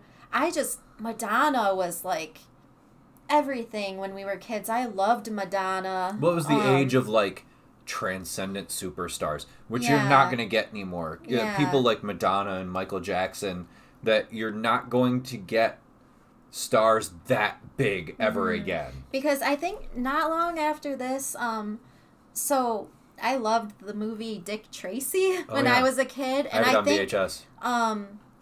The album I'm Breathless for that movie, I think that was like my first cassette tape ever. My mom got it for me. Because, that had Vogue on it, and I don't think that was that long after. Yeah, Vogue was on. The Dick Tracy? Mm-hmm. No. Yeah. So. I can imagine, like, all the songs that Breathless sings, but Vogue? Because her name. That. The name. No, it's not. Yes, it is. It's not in the movie. Not in the movie, but... So why is it on the soundtrack? Like, I don't know. Madonna's character in Dick Tracy's name is Breathless Mahoney. Yes. Just so you know why we keep saying Breathless. But she has one song... Oh, what's it called? She has the one song called... yes, the album, I'm Breathless, 1990. That's weird.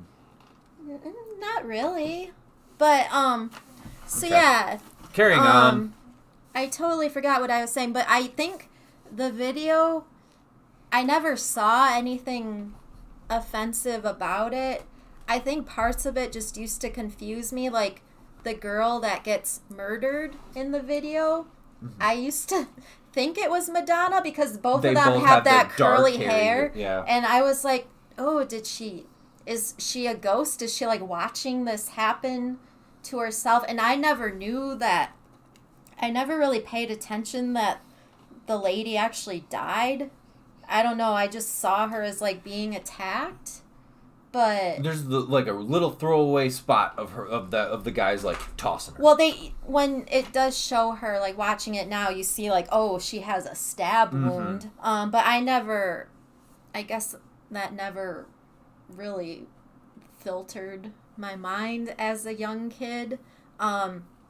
But the actor in the video, Leon, like I always knew him from like Cool Runnings and he is an actor. He's been in a ton of cool stuff. Yeah. Leon, who plays Black Jesus in this, just plays. He's everything you see him in. He's either funny or he's emotional, and I don't know why he wasn't a bigger star. I think he was a really big star in Europe. He was just never a big star in America for some reason. But yeah, basically there's themes of like racism and divinity and female empowerment in this video. Dancing in front of a field of burning crosses. There's, a field. Not one, like 6. Yeah. But see, that shot right there, that's very Pet Sematary-like. How everything almost looks like distorted. Yeah. But I always thought she looked stunning in this video too. It's a look you don't see her use twice. Because it's her natural hair color. You don't see her look like this in any other video. Yeah. She doesn't do this look again, ever. Yeah. Which is a weird thing because most of the time her albums had like motifs where she would look not exactly the same but similar until she started doing things for the next album. Because Like a Virgin, there was always like big bows and the bangles and the spandex. And then you get to True Blue, and she cut her hair really short, and it's blonde, and she's dressed very debonair. Here, this is the only time we see this look. Yeah, because I think even after this, she cut her hair really short again, because I used to think that Cherish was off of True Blue because she went back to that short blonde hair for Cherish. The music video where she's like in the water with the mermaids. Really? I mean, I guess I'd have to see it again. But, yeah, I think I used to think that was off of True Blue because she went back to that I thought it was. look. And even, it just showed a shot from the Pepsi commercial, but she had that blonde like streak in her hair. Like that. Yes. But, yeah, so basically this music video, she sees a woman getting murdered, and Leon comes in to help, and instead he gets accused and gets arrested. And it's like she's trying to find the strength to do the right thing, because even when she's watching him getting arrested, one of the guys is like in the corner, like watching her, yeah, like coming off. It's as almost threatening. like threatened, yeah. So I feel like the video is like her. I'm glad she's standing there, because that's not DCMA friendly. That's not TOS friendly. Hey, Twitch, Twitch, don't ban us. Just take it off, then. No, I'm just joking. But hellos. Yeah, so she goes to church, and there's like a statue of the guy. Well, she's seeing him. There's a statue of Jesus. Yeah. Which the transformation from this iconic Jesus statue to the actor is something out of Candyman. It is horrifying. It did kind of remind me of Candyman. It's a little Candyman-y. Clive Barker's original Candyman. Yeah. It's like this here. It's the ceramic turning into flesh. Mm-hmm. And the effect, even though it's 18 years old, is still 18. How old is this? This was 89. Oh, so 32 years old. And which is the controversy of which it is funny because definitely I wouldn't holds have up, because if this video were released today, I think there would still be because uproar. The difference between and there was a point where like, okay, 89, and it was a big deal, and then like it wouldn't have been a big deal in the mid 90s, as big of a deal in the mid 90s, but now racists can just be openly racist. So it would have just been it would be even worse now. Yeah. Because it would be like, what? Yeah, so basically I think a lot of people were offended that we are talking about the end of Reagan's America too. There's very conservative, very religiously conservative. We're talking about the height of televangelism. Yeah. So to portray Jesus as black, and then there is a moment in this where Madonna herself is experiencing stigmatic symptoms. So these things would drive conservative Christians just right off a cliff. But yeah, and then basically, so she goes to the police station to help him out, and the police station is the same exact set as the church, and then it zooms she wakes up, and then no, she doesn't wake up, because when she gets him out of the police cell, it zooms out and we can see the curtains. Oh yeah, a red curtain comes down, and then everyone in the music video, they're doing a curtain call. Yeah. None of this really happened. Which she read one the So theocratic idea many about it. scholars have actually written about this music video, and like professors have tried to analyze like the themes and stuff, and there are some that see it's like Madonna trying to redeem herself as a hero, and then the curtain call at the end is like the realization of, because before the curtain comes down we go back to the scene of her in front of the crosses and she's smiling. Well, also in the story, the story portion of the video, Jesus has returned to he walks back into the bars in which the statue was and turns back into ceramic. Yeah. Again, terrifying because it's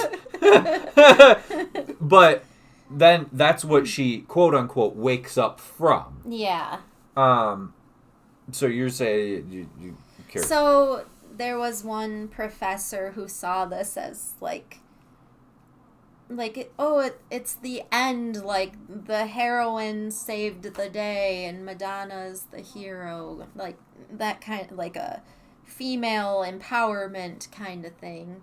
This, I read, there's like quite a few blogs and stuff out there of people analyzing this video. You just, paraphrased a college professor who probably has a BA or something.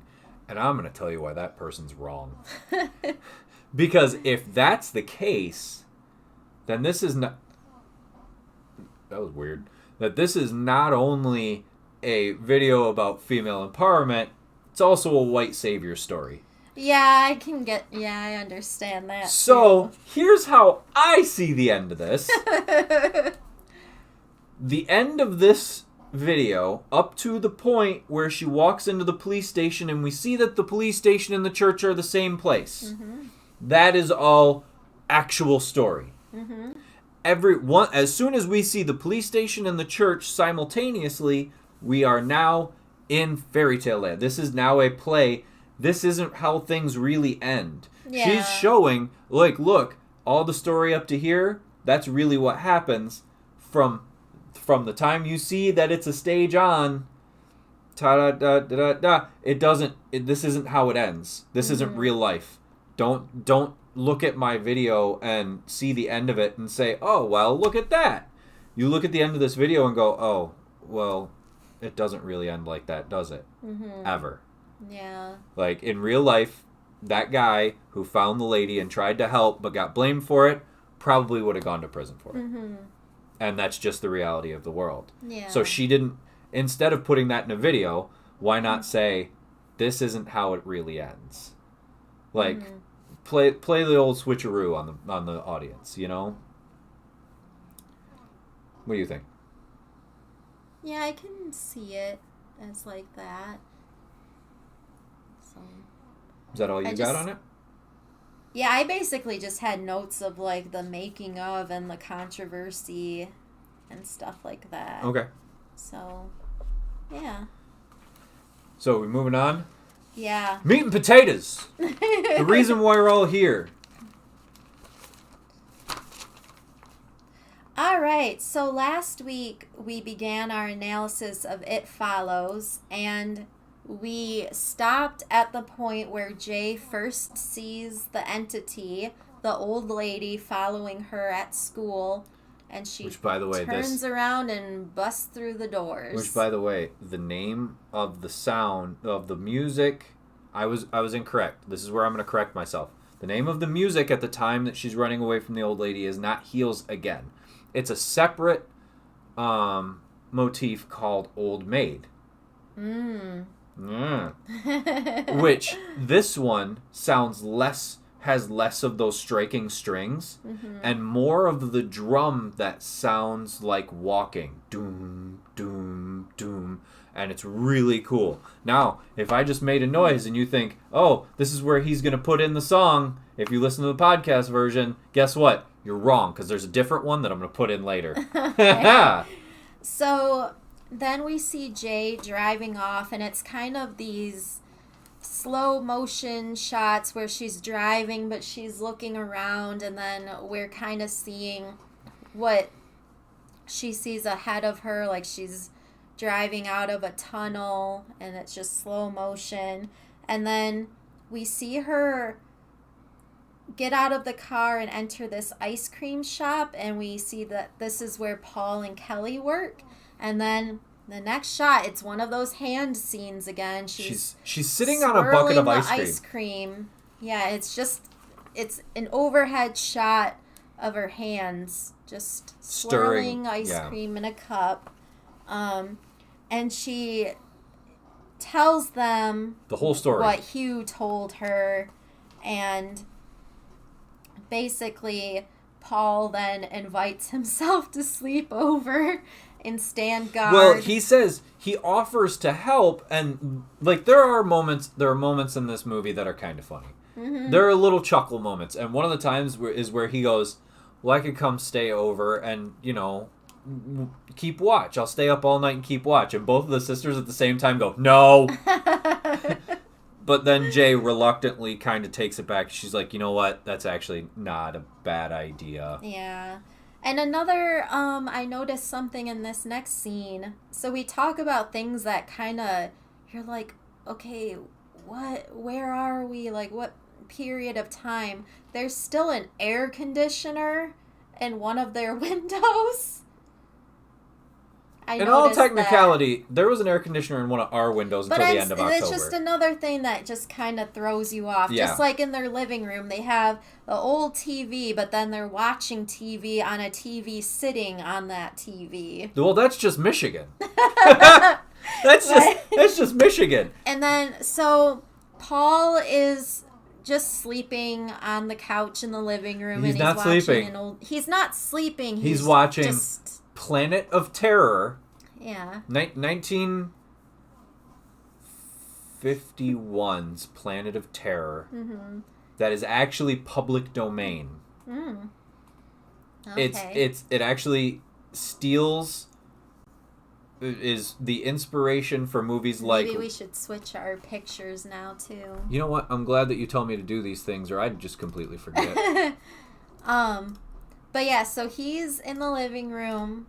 The girls are all upstairs. And then we do get a quick shot of the mom's room, and we just see her feet, and she's in bed wearing her shoes still. And the big old bottle of wine. Yeah, she's drunk. She's passed out in bed. Is it this one? Did you just add to the old folder? There should be a separate folder. If you go to the side, is it in the quick access? What?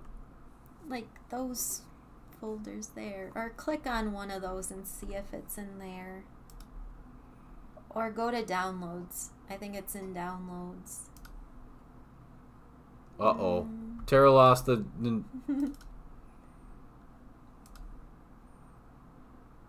I think I called it It Follows Part 2. Oh, go down one. Oh, okay. Yeah, it's that one. All right. There we go. Oh, I gotta fix it. Okay, go ahead. I'll fix this. You keep talking. So yeah, the mom is there. She's just passed out because she's drunk. So Jay can't sleep, and she goes down to the living room with Paul, and they're just sitting on the couch together, and they're talking a little bit, and we find out that Paul was Jay's first kiss. They were other's first they were kisses. Also friends before, like, they were friends before that idea of before there's that thing that always happens where boys and girls are something different. Yeah, because we do also find out they used to hang out with Greg, because when they were kids, they found all these porno magazines behind a pizzeria, and they were hanging out in Greg's yard, like going through all these magazines, and his mom came out and caught them. But oh, that's such a good picture. They were each other's first kiss, but then we find out that Paul also kissed Kelly So Jay is like, you've kissed 2 sisters. That's gross. That's another one of these moments where, like, there's a couple moments in this movie, and especially just in this segment that we're going to talk about today, where there's a couple of little laughs. Yeah. And then they hear breaking glass. Oh, the tall man freaks me out. Oh, sorry. No, it's just a really good capture of it. And then we hear breaking glass. So Paul goes into the kitchen to check it out, and he's like, there's a broken window in here, but no one's before here. He comes back, she's on the couch, and it shows the wide angle of the rest of the room again. Yeah. And it's empty. Yeah. And you can see, like, a closet door. Mm-hmm. And then you see the stairs, like, where the stairs go upstairs. Yep. Where the stairs go upstairs. Well, and then he comes back and he just stands in that same frame. Yeah. This shot is eerie for no reason. There's nothing wrong with it. There's nothing in it but him standing, and I think it's the space. Yeah. Mm-hmm. Like, usually when you shoot a person talking in a room to someone else, it's going to be from here to here, and then when they're done talking, you're going to go back to the other person talking from here to here.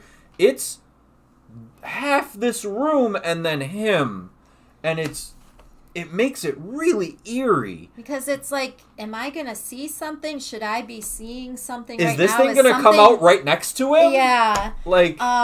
So then basically he runs upstairs because he's going to get Kelly. Yeah, he's like, if I'm going to check this out, I should go get your sister. And then here we get these... Uh-oh. Ooh, it's a creepy shot. Well, also... Well, I'm about to talk about it, so you can keep it up. No, I'm taking that one out. Oh, is there nudity? Yeah. In that one? Oh, oops. I think I had another close-up shot of her face anyway, so that's fine. But, so then Jay is just alone on the couch, and we get these long, lingering shots of her walking slowly to the kitchen because she wants to see for herself. And then we get this really slow shot of her. She's looking straight on, but she's going into the kitchen. We get that music again that sounds like footsteps. Yeah, she turns slowly, and then we get this instant shot of the kitchen, and you see the broken window, and a chair is knocked over, but there's this girl walking slowly towards her. She's wearing just a bra, but her bra is like slipping off. It's like ripped. She's wearing one sock. She has 2 black eyes. She's missing teeth. And she starts urinating as she's walking closer to Jay. And then we get that shot of Jay, like, she backs up backing and actually up against the wall. So she has her arms behind her back. The girl. Yeah. And when Jay backs up against the wall, she backs up the same way the girl is walking towards her. Mm-hmm. So you're looking, like, there. Yeah. So she backs up with her to the wall with her arms behind her back, and the girl is walking towards her with her arms behind her back. It's the tiny things that make this movie so good. So the entities move very slowly. So Jay runs upstairs and locks herself in a room, and then Paul and Kelly are knocking. This is where we get that John Carpenter paranoia. This is where you can start making comparisons to John Carpenter's The Thing. Mm-hmm. Because there's a knock on the door, and it's startling to the audience, and you hear Paul and Kelly talking. Mm-hmm. And you're like... And even as an audience member, you're like, okay, I want Paul and Kelly to be on the other side of that door, but how am I sure that that's them? Mm-hmm. And I really think that is the moment in the movie where you start... Because it's just showing the door. From you can see all the wall and the door. And you're like, if that door opens, what's coming through? Mm-hmm. It's such excellent So shooting. It is them, and she lets them in, and Jay is freaking out, and she's like, water, I need water. So there's that water thing There's the again. water thing again. And then they're in there, and Kelly's like, I'll go get you water, and Jay's like, no, stay here. And then the doorknob starts rattling, and like again, at this time you're like, did the thing make it upstairs already? And then you're paranoid again. Yeah. And it's every time, and it's not like in a lesser movie, you'd be like, oh God, they're doing the same thing again. In this one, it's like, oh no, like it works every time, and it's you hear Yara talking through the door this time, and I forget who says to let her in. Somebody unlocks the door to let her in, and they step away. And as Yara walks into the room, we get the tall man, and he's got to be 7 foot. Comes behind her, and this actor that plays the tall man just towers over this young woman who plays Yara, and he, like, it cuts before he has to like bend down to come into the room, and it cuts before he actually enters the room because as soon as he comes out of complete darkness. And it's strange, too, because the entity has suddenly changed shape. But I've read that this entity in particular is her father. Representing her father? Represents her father. I would dispute that, but I don't know we'll anything get into else. that later, because it can be, as Hugh said in a previous scene, like, I think it sometimes appears as people we love just to hurt us more. I agree. And I have read blogs where the entity seems to change, like, depending on the scenario or the paranoia that the victim might be thinking of. So it's in Jay's home now, so of course that would be hurtful if she sees her dad again at the home. And so he also has no eyes. The tall man has no eyes. Yeah. Here's the girl from the kitchen. Yeah. She has no teeth and black eyes. She also pees, which I agree with the current or the last analysis of the girl form. There's the tall man there. The last analysis of the girl form of her being a representation of Jay's attack. Like going from a consensual sexual experience to turning into a sexual assault, that just being a representation of that. Yeah. The tall man, we're gonna go into why I don't think it's her dad, but that's not for another couple weeks. Yeah. Actually. So basically, there's like a sliding glass window in this room, so Jay goes out to it. Yeah. And it cuts to Greg hanging out with some chick in his car. They're just like smoking but then weed. We see Jay in the background just climb down her latticing, jump on a bicycle, and take off. And you see Greg turn around and go. And they're just kind of like looking at her. And then Paul comes out, and he's yelling calling after her. So she rides to a park, and she just gets on the swings because it's like she knows it's gonna be coming behind her, like from where she was coming. So there's this big park, and she's kind of just looking for any movement in the darkness. So there's these different scenes of, like, you know, the just trees and space. the darkness and the empty space.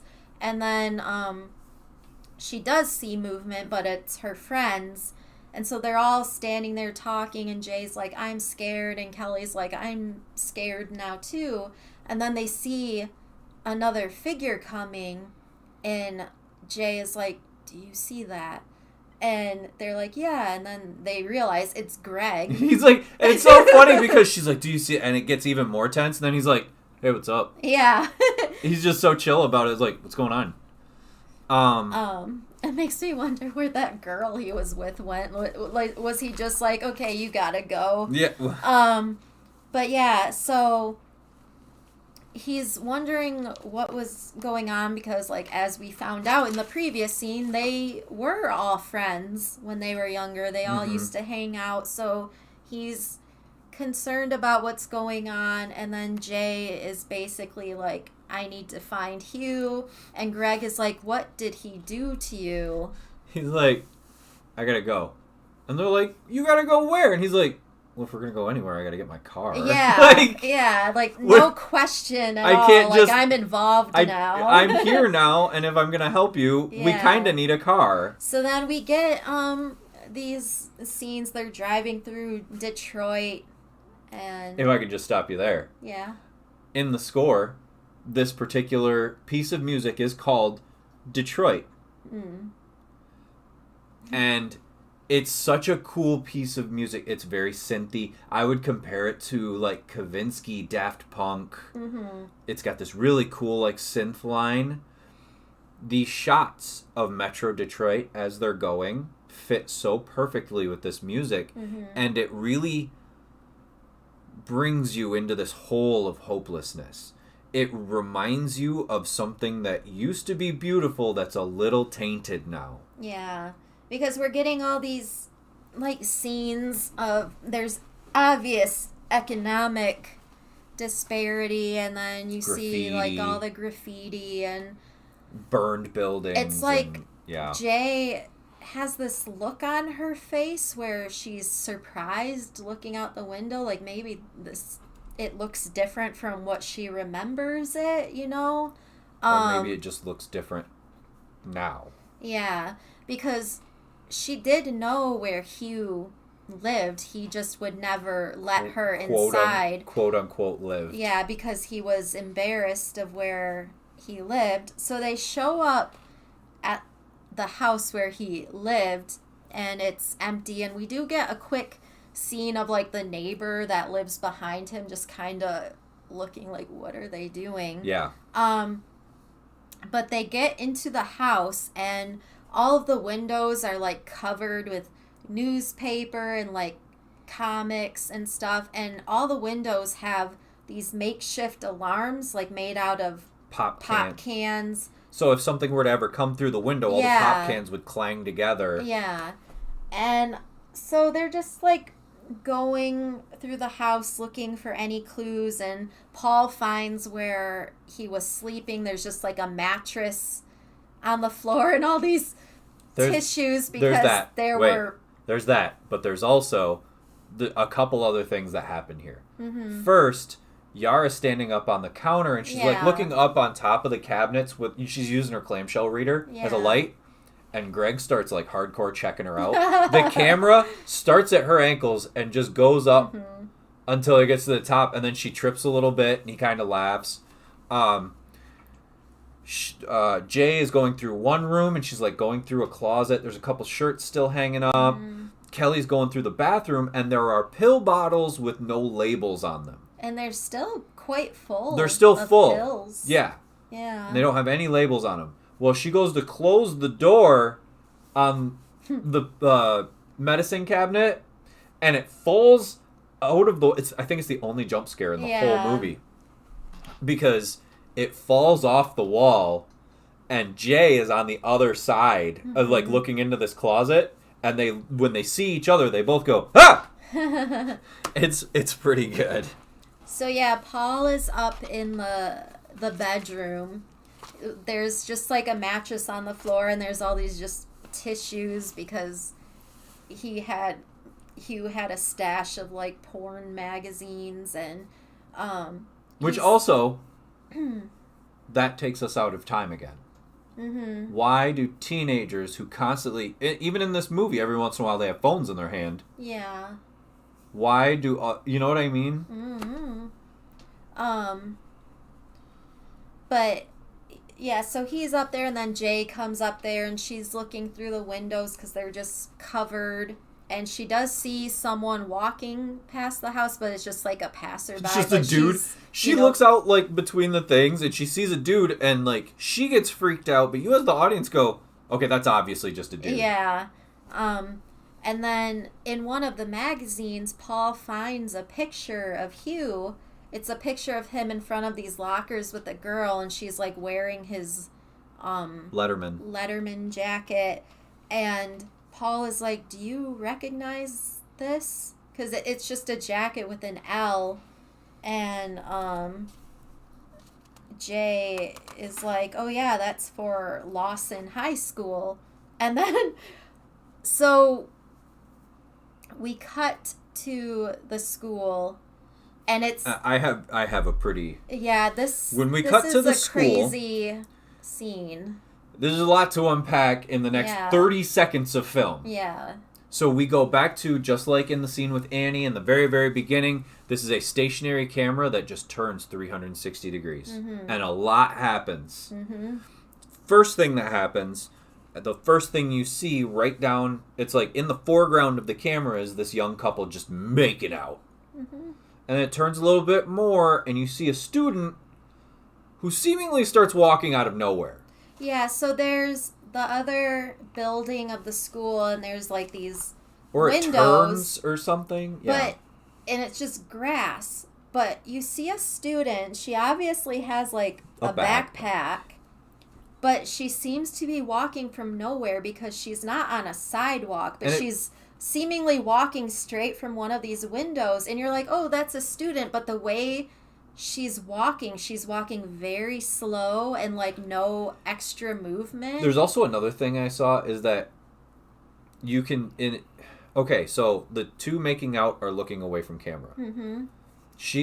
This student is walking towards camera. Yeah. But you can't see her face for some reason. Right. You still can't see a face. But even when we go a little farther, and I'll get into that in a second, mm-hmm. you can see everyone else's face. Mm-hmm. So there's a case. This may be just the filmmakers keeping you on your toes. It could always keeping the audience, because Jay and Greg don't even see it. Mm-hmm. See this particular student. Yeah, it's us seeing it. So, are we to believe? Because in the beginning we couldn't see it. Mm-hmm. Can we see it now without them? Yeah. It really gives you like this, like, oh no, I'm in on this now. So, the camera continues to circle, and it cuts from that girl just walking seemingly out of nowhere to back inside the school, and we see Jay and Greg. And that's the thing, it's not a cut. This is a continuous. Yeah, it's a continuous thing, and you can see Jay is holding the picture of Hugh, and then they walk by, and the camera's still going around, so other people kind of cut in front of the camera, and then you get like a quick shot, angle shot into the office. Yeah, you see a lady just standing there, and then you see Jay and Greg go to talk to her, and the camera again spins outside, the same shot we saw before of the couple, and then the girl is still walking. She's closer now. Very slowly, but she's a little bit closer, and then it circles in more again. You just see like a girl in a cheerleader's outfit just walk out the door, and then it kind of just stops and zooms in to the office, where Jay and Greg are. It shows that like the lady at the desk closes a yearbook, puts it back in the stack of yearbooks, and they kind of wave. And this is the first cut we get in probably a good 45 seconds a minute, mm-hmm. where it goes back to the car. Yeah. And Paul and Yar are in the back seat of the car. Mm-hmm. Paul, Yar, and Kelly are in the back seat of the car. Yeah. And Jay and Greg are in the front. And, he says, what did you find out? And they say, well, his real name is Jeff Redman. Mm-hmm. And she gave us the address. And Greg puts his hand on Jay's shoulder, and he's like, it's going to be all right. Yeah, and then you get this shot of Paul just... It's basically like jealous and kind of defeated, and then it cuts back. Wait, it doesn't even cut. It just focuses out. Yeah. And she's still, that student is now center camera. So it goes back, you see the back of Greg and Jay again, but then the camera focuses outside of the car, and that same student is walking towards the car. And you still can't see her face. Yeah. But the camera purposely focused on her. So it's like, are we paranoid now? Right. Or because it seems like she's walking towards the car. Right. But where did she come from? Because also, technically she didn't come from behind them initially when we see her at There's the also school. no way that... Because the way it works... Mm-hmm. According to the rules, is this thing is walking. It walks in a straight line, mm-hmm. but it's walking. Yeah. And if they went from one side of the city to the other side of the city, it wouldn't have caught up to them in the time of them just stopping. And mm-hmm. and any time we do see it catch up, they've been somewhere for a while. Mm-hmm. Which, next week, we get a lot of, oh no, you guys gotta move. Yeah. But... This week, they're moving a lot. Yeah. So then, they find Jeff, formerly known as Hugh. They find his house, and Jay is greeted at the door by his mom. Who, if you've been following along over the course of our episodes, the actress that plays his mom is the lady walking towards them walking towards them when he has her tied up in the wheelchair. Yeah, when we first see it, that is actually the actress that plays his mom. So, I was reading that it's like an indication, like it was telling him, like, I'm not done with you yet. Yeah, I haven't forgotten you. Yeah. So the mom invites them all in, and then we get like a shot. They're all sitting in a circle outside. One of the things I noticed about the way Jeff is dressed here, it's almost little boy pajamas. Uh-huh. So we've gone to, when the first time we see him, he's the cool dude. He's wearing the stylish jacket. Yeah. His hair's done, and he's like this handsome guy. Now we see him, he has been reduced to a little boy in many ways. He's sitting cross-legged. He's hunched over. He's wearing these pajamas. It's very much so like a pulling back of this character. So basically they're all sitting in a circle, and he's telling them that even though he passed it on to Jay, he can still see it. So he knows it's not done with him, and that if you're so close to me and it gets you right in front of me, it can just get you and then get me. Basically he's telling her, just sleep with someone else and pass it on, because if it kills you, it's gonna come back to me. And he's basically, they're asking, like, how did this start? And he mentions that he had a one-night stand, and that's when it started for him, which makes me wonder if Annie, at the very beginning, is the one that gave it to him, because after she died is what? No. Why? How do you know? Annie wouldn't be the one that gave it to him, because then he would have had to have died for it to go back to her. It only focuses on the person on the end of the line. Yeah. So, what I think, he's tried this before. Yeah. And he tried this with Annie already, and it got her. Which is why he had to go to such extreme measures to give it to her, to give it to Jay. Because I think he tried to go to a place farther away so that even if it did get Jay, it would take a while before it came back to him. And then once he heard that Annie had died, he got desperate. So then it's like Jay is listening, but she's still kind of shut out, and we get another hand scene where she's plucking grass. Yeah, she's sitting with her knees up towards her chest, and she's taking grass out and lining it up on her knee. Yeah, which I remember doing that a lot when I was a kid. So yeah, it's almost like, it's like she reverts back to these like childlike mannerisms. I feel like that's like a what do you call it? Where you're processing what people are saying to you, but you're also trying to deal with it in a physical way. Yeah. So we get that, and then here's another little chuckle. Yeah, and this is basically where we're gonna leave off. There's a girl walking towards them with a soccer ball, and he starts crying. He freaks out, and he's like, "You all can see her, right?" And it's especially Kelly and Yara turn around, and they're like, "Yep." Yeah. Like, Kelly, Yara, and Greg turn around, they're like, "Yup." And it's a good, like, he's freaking out, and they're like, "Yeah, we can see her, dummy." Yeah, so basically, Jeff tells her, like, it walks. So if you go somewhere far away, you can buy yourself some time to think about if you want to pass this on to somebody else. But it walks in a straight line. Yeah. So if you got to take a lot of just because it took you a while to get there, it's going to take it slightly more time, but not much. Yeah. And basically, that's where we're going to leave off for this week. Oh, I did want to talk about the placement of his house because Okay. you brought this up. Yeah. There's 2 camera angles during this conversation scene.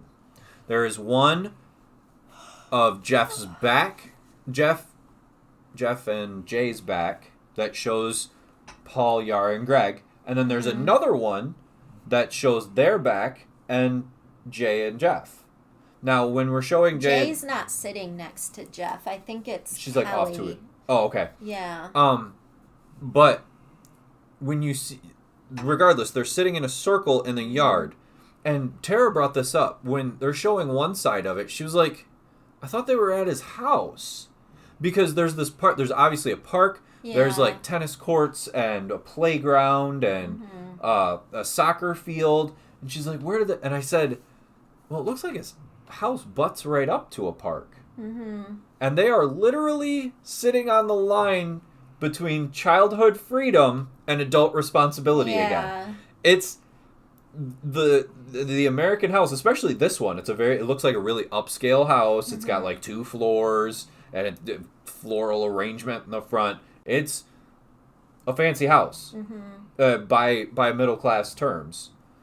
And then right across the street is just where every kid, if you opened a back door and said, go, kids, they'd go. Yeah. So we're, again, right on that line between freedom and responsibility and freedom. Yeah, there's like, because that scene, too, where Jay just takes off and she goes to the park, it's like there's a lot of this subconscious, like... Reversion. I shouldn't have wished myself to be an adult. Like, I wish I could just go back to childhood where I didn't think about these things or I didn't have this thing coming after me right now. Yeah. So, yeah. I think that movie does that very well. I do too. But this is where we're going to end it. Yeah. Which actually, we're kind of flying through the movie a little faster than I thought we were going to. So, we were talking about maybe something special we could do. Maybe if we run out of movie too early on this half of the season, which it looks like we only have probably 2 episodes of It Follows left, and then we're gonna have to do some fun stuff. Yeah. Which, stay tuned for that because that is gonna be fun. And then we might have to talk about making Scene Again its own show because I have to edit more than 2 hours worth of show now. Oh no! Yeah, I think we're just having a lot of fun going back and watching these movies. And so, thank you. Catch us every Sunday night. Twitch, Facebook, YouTube. And then most of the time, probably Wednesdays is when I get up on Spotify. If you want to hear Tuesdays, I think. Okay, yeah. Tuesday nights is usually when I get the audio up on Spotify, which if you enjoy this show, like the way it is here, and you listen to us on Spotify, which by the way, follow us on Spotify, and that way you can get notified of every single episode as it goes up. I can actually add music we talk about into the middle of the episode. Yeah, so our episodes on Spotify are a lot more enhanced. Yeah. So on this episode, we'll probably have Stay Gold by Stevie Wonder. We'll probably have Like a Prayer. Like a Prayer. And I'm actually going to put the Detroit in this one. Yeah. Like that. Comment. Share it. What else can you do? Yeah, if you watch us on YouTube, just tap the little bell thing. Yeah. So that you can get notified every time an episode goes up on YouTube. You can get notified every time we're live. If you follow us on Twitch and this is the first time you see us, go back, watch our VODs. Because you probably have no idea what was going on the last quarter of the episode. Yeah. So, I'll let you start the sign-offs. Thank you for watching. Think pink. Have a sparkling week.